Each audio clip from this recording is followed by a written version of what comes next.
Welcome to The Holistic Entrepreneur with holistic nurse practitioner, success coach, and best-selling author, Bonnie Groessl. Bonnie and her expert guests share tips, tools, and strategies to achieve success on your holistic entrepreneur journey. Each show features answers to common entrepreneur challenges, along with a healthy dose of support and motivation. Now, please welcome the host of The Holistic Entrepreneur, Bonnie Groessl. Well, welcome everyone. This is Bonnie Groessl, your host here at The Holistic Entrepreneur. Now today we're going to take a deeper dive into the third strategy of how to thrive in the new normal and beyond. So today we're going to expand on how to adapt your practice for the new COVID-19 era and beyond. Now today's content can be applied to any profession really, but I'm addressing in particular service providers with a specific focus on those people who are holistic practitioners. Now, you might not think of yourself as a holistic practitioner, but I believe that if you see the patient or client as a whole being, this encompasses many professions.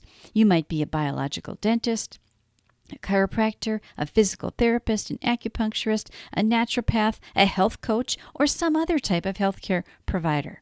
You know, things are different now and we're entering this new normal. And in order to survive and thrive and continue to serve your patients and clients, you're going to need to make some adjustments to your practice if you haven't already done so.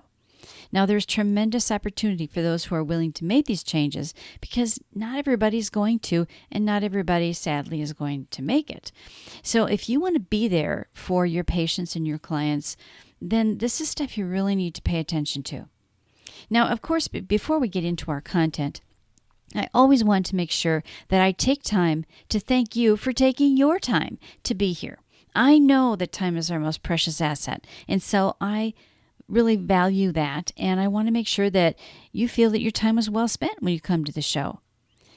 Now, the information that we present here is educational, inspirational, and motivational in nature, but I always want you to just take what fits for you and simply let go of the rest. This show does not intend or imply to be a substitute for professional medical advice, diagnosis, or treatment either. I always want to preface every show with that little reminder for all of us. Now make sure you check out the show page and the gifts that I have for you at bonnielinks.com.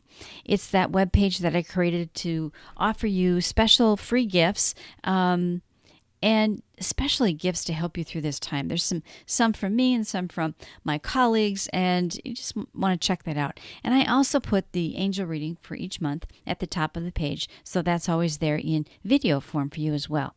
And of course, you can always connect with me at bonniegroessl.com or social media.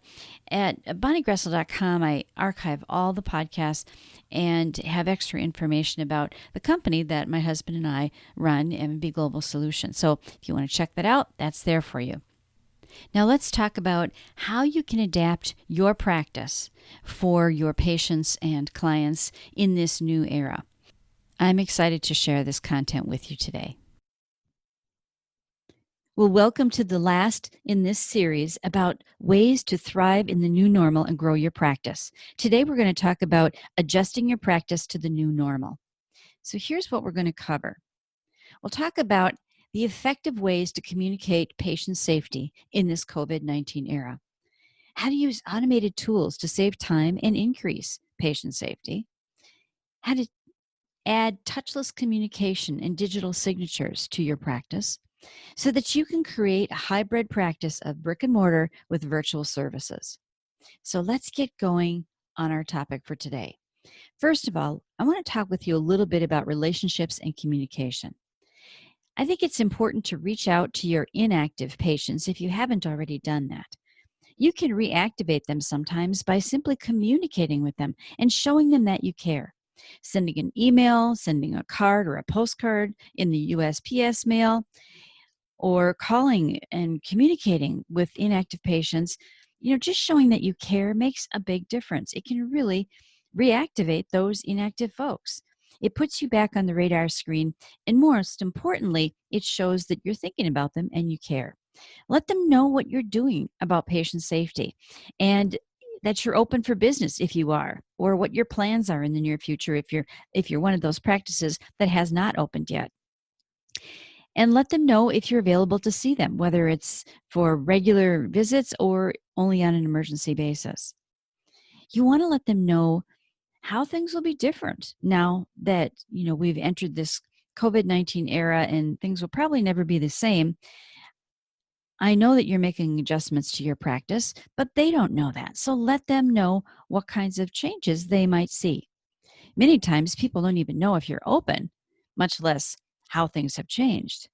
So be the one to reach out first. Your gesture will show that you care about them. Whether it's in spoken, if you talk to them over the phone or you send them something in writing, in an email or snail mail, reaching out to them, I think, is important.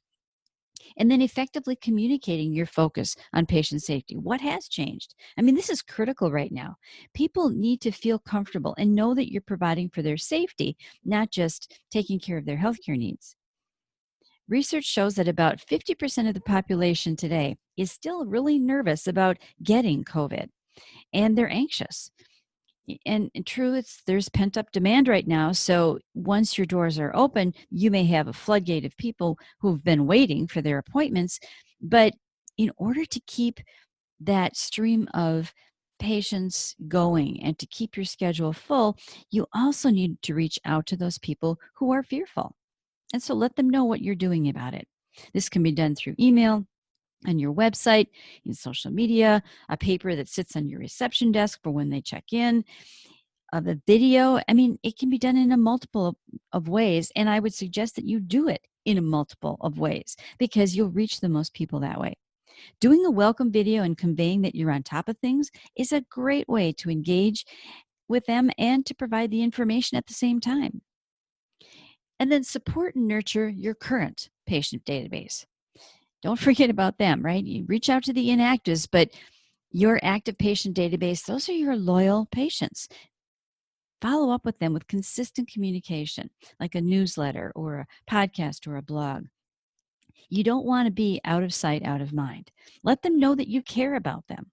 Remember the Teddy Roosevelt saying, people don't care how much you know until they know how much you care. And I think that's really true, especially in today's times where there's so much uncertainty, anxiety, and fear. Let them know that they are in your thoughts and that they're special. They are your loyal patients. They're like family. Benefit from having a blog, and you can repurpose that blog from FAQs. I mean, people ask you the same questions probably over and over and over again, and you give the same answers over and over and over again. That's great content for a blog. So you can turn handouts and other things that you have in the office into blogs, which then can be turned into podcasts or video and create a monthly newsletter. I mean, it's endless. We'll talk a little bit more about repurposing today as well, but there's just so much that you can sort of repurpose and regurgitate and maybe change it a little bit, maybe not, maybe just a different format, but you don't have to create everything new from scratch. And then add new contacts to your email list with a sign-up option on your website. It's something that you give them a value in exchange for their contact information. Sometimes that's called a lead magnet. So, what can you think of that your ideal patients and clients would find helpful? Think about the questions that you're answering all the time. Maybe it's related to that. Once you have their contact information, then you can nurture the relationship. You'll probably have their email, and if you ask for phone number, you'll have that too. Some people ask for a phone number as well, and then you can text or call or whatever. But communicate with them. Let them know that you're thinking about them. Let them know that you care about them. That really grows that know, like, and trust factor for you. Now, this is easy to create. It would really be helpful for your patients to know something between appointments, maybe. Maybe there's something that you want them to always be doing when they're not in your office to keep them healthy.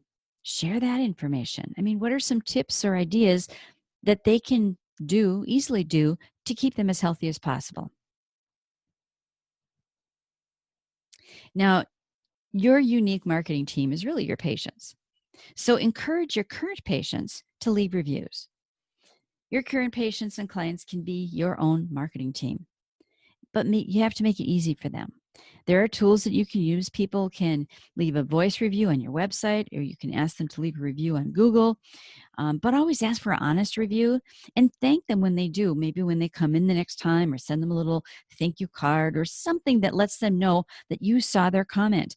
And if it's out on, Google or Facebook or something, reply to that. Make sure that you comment back and thank them for it online so that everyone can see that. It's really good to interact with people at this level. And it doesn't really matter if the review is good or not, because you're thanking them for taking their time. And time is our most precious asset. Now, if their review was negative in any way, acknowledge that, learn from it. You also might want to reach out to them. The person who left the review, if their name is attached or their contact information is there. Perhaps you can make it right somehow, or let them know how their comment helped you to improve something, and then thank them for it. Make it easy for your current patients to refer you. And this is another thing that's easy to do. We just don't often ask about it. But make it easy for them. Maybe supplying them with a card, or, with the information, with the link, with something that they can just hand to somebody else or pass on through email to somebody else. Simply asking is sometimes all you need to do, but give them a reason to refer you. Again, this goes back to what makes you special. What is your differentiating factor? So creating a little something, whether it's on a postcard or an email or something digital or whatever, something easy that they can share, that they can just forward or give to somebody. And then ask people to share your content and information. Again, oftentimes we just don't ask. So say you post something on social media, asking people to share is a really good thing to do, because people just don't think of it. So just reminding them is helpful. And then comment and interact, tag people, acknowledge them, respond to all of your reviews on Facebook, Google, or wherever the review or comment is. Even if it's something negative, like I said before, learn from it, share how it's helped you to become even better, and thank them for their review, for their feedback, because really that's all a review is feedback. And show them that you're all on the same team, working toward the same goal, which is their health and well-being. And be selective. If you're going to run ads, as an example, show your ads to specific ideal potential patients. You want more of these people who will be your unique marketing team, right? So you want to reach more of them. Now, I'm a firm believer that the best way to attract a long-term relationship with people is through organic traffic, and providing valuable content, engaging with your audience, things like a regular blog or a regular podcast or video, whatever. I believe all entrepreneurs can benefit from content marketing.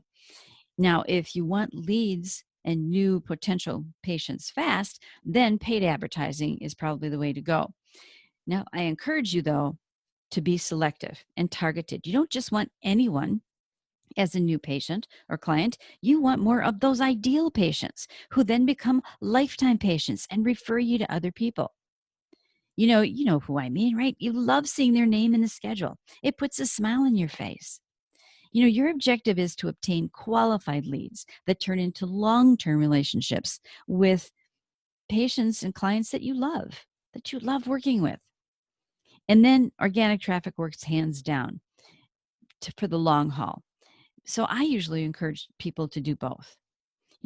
By becoming credible, an authoritative source on topics that matter to your potential patients, you become the expert, and your business is more likely to be discovered by the right audience and earn their loyalty and trust, which in turn allows you to strengthen your brand and your relationships with people. So organic traffic is really, I think, long-term, the best strategy. But like I said, if you want people fast and names and emails so that you can contact them quickly, then paid advertising is a good thing to add. But, you're going to get the most benefit from doing both. And then learn the art of repurposing. This is huge. I think you can repurpose anything. I mean, you have all this content. You don't have to create new content all the time. Repurpose what you already have into multiple formats. text and audio and video, because remember, people perceive information in different ways. So you reach the most people by putting the same content basically in different formats. So start with what you already have and then repurpose it into new content. I'm sure that you have a gold mine of content that you don't even realize you have. It's those questions you get asked all the time. It's the common conversations you're always having with your patients and your staff for that matter.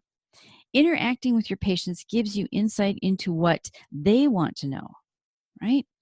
And so that helps you to create the content that would be the most beneficial.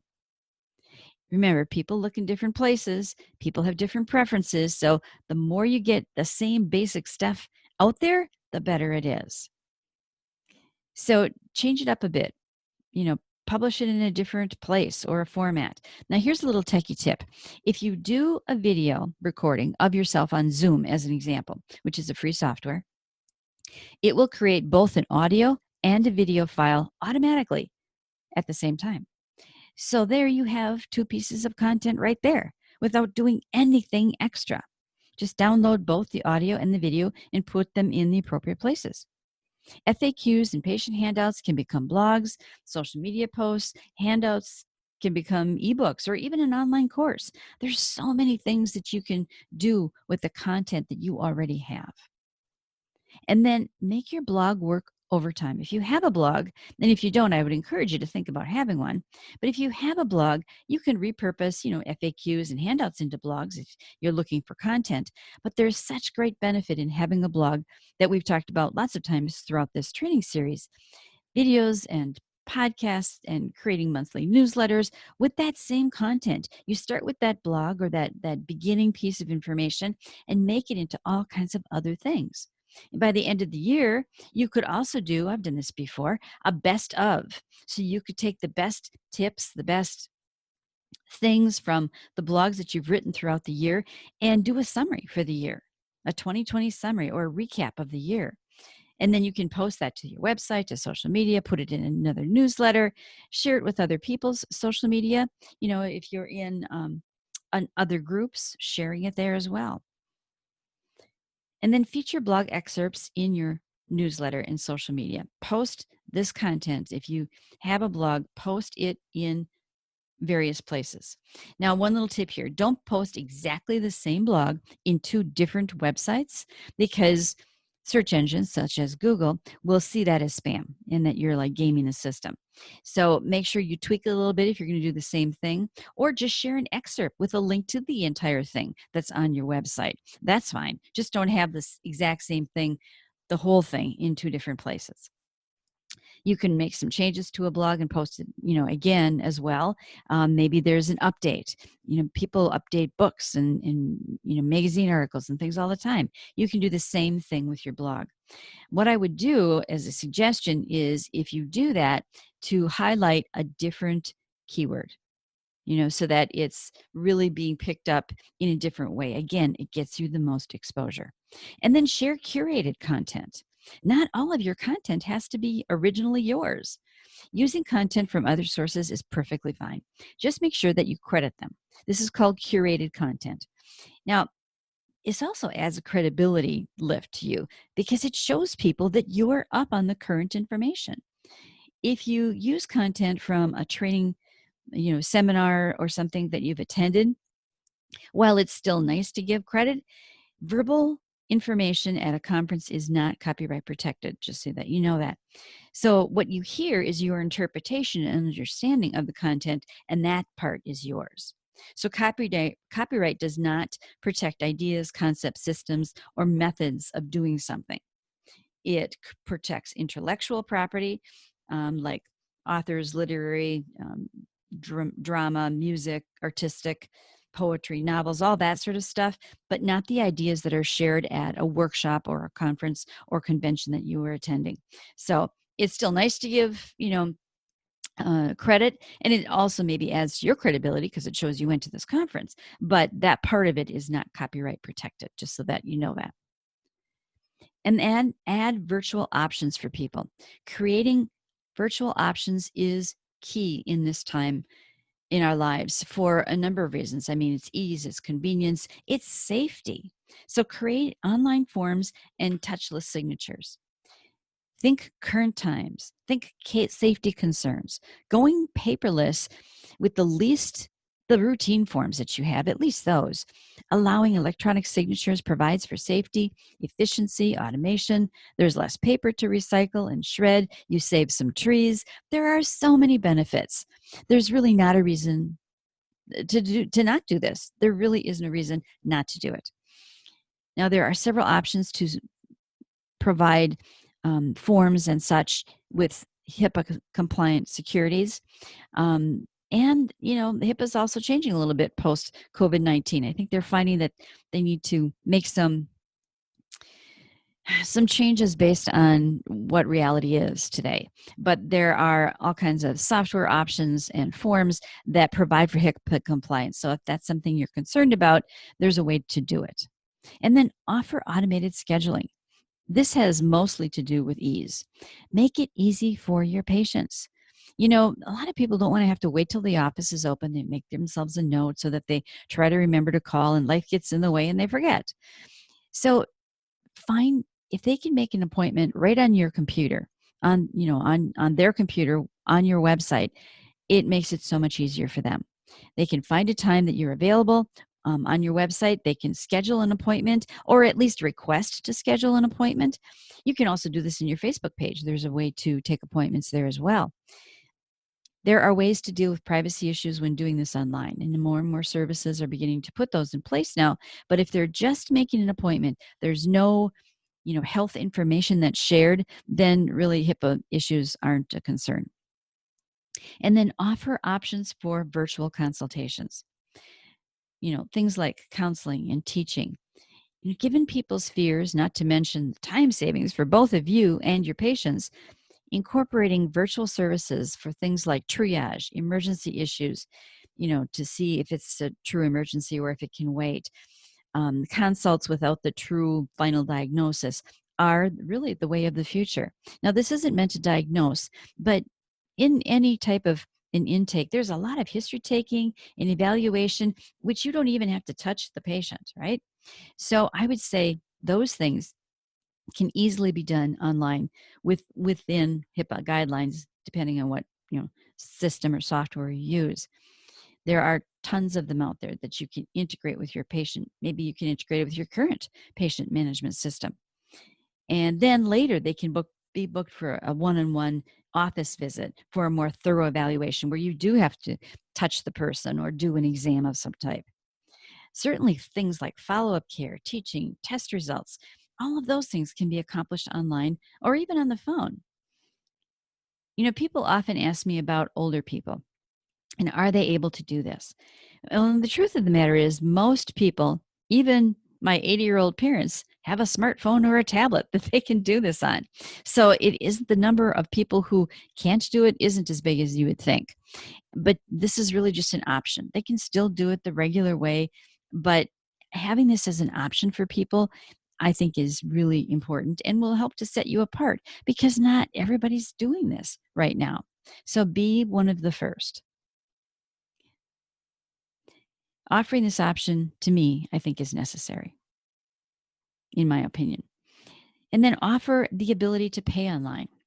Many clinics have already started doing this, but again, it's a touchless system. It reduces risk. You're not handing money or a check or a debit card or whatever, between two people. You can do this online. It increases safety and less patient anxiety, especially for those who are a little anxious about the whole, COVID and pandemic issue to begin with. And, if elderly patients can't, there might be some exceptions, but offering this as an option, I think, is good. And most people have smartphones, like I said, and it makes it easy. So I hope that was helpful for you. We've been through 4 sections of this training, and I hope that if you have questions, certainly reach out to us. We've set aside time for you. I mean, every practice is different. So we've set aside time in our schedule to work with you personally at no charge, to answer your questions, to create that blueprint for your practice so that you can move forward and thrive in the new COVID-19 era and beyond. And you might ask, why are we doing this? Well, we've been there. We've been where you are more than once. And our goal is to help you reach the most people with your efforts to create a healthier population. We want to pay it forward, like I said, so you can consistently fill your practice and your schedule. I hope that was helpful for you. And I just wish you all the success in the world. People need what you do. And no one in the whole world does what you do exactly the way you do it. So people need you. Well, thank you for joining me here at the Holistic Entrepreneur Show today. If you would like to learn how you can be a sought-after guest on popular podcasts, how to produce your own show, or even how to use content marketing to grow your business, go to bonnielinks.com and check out the offers that I have for you there. bonnielinks.com, BONNIELINKS.com, is also where you can sign up for my monthly newsletter, the Holistic Entrepreneur Update. It comes straight to your email with an update from me and all of the links to the last month's shows, just in case you missed anything. Now, this newsletter also gives you access to the show's guest gift page, where you can access all the great gifts from my guests over the years. And don't forget to subscribe to The Holistic Entrepreneur on your favorite podcast directory so that you'll automatically receive the newest episode when it's released. The Holistic Entrepreneur is brought to you by M&B Global Solutions.